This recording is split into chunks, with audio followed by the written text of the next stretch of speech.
Всем привет, с вами я, Анатолий Наговицын. Как вы знаете, в сентябре этого года состоятся выборы в Вильтюме.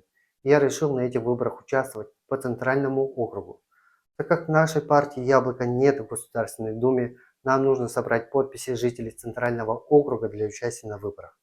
Друзья, мне нужна ваша поддержка в виде подписи за мое выдвижение.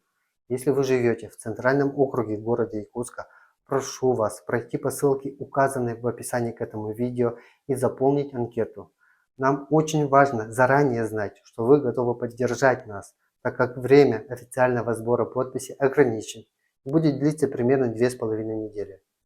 Также вы можете оказать нам финансовую помощь на выборную предкампанию. Как перечислить средства, также будет указано в описании к этому видео. Только вместе мы сможем добиться, чтобы в Государственном собрании нашей республики было ваше представительство. Вместе мы обязательно победим. За мир и свободу.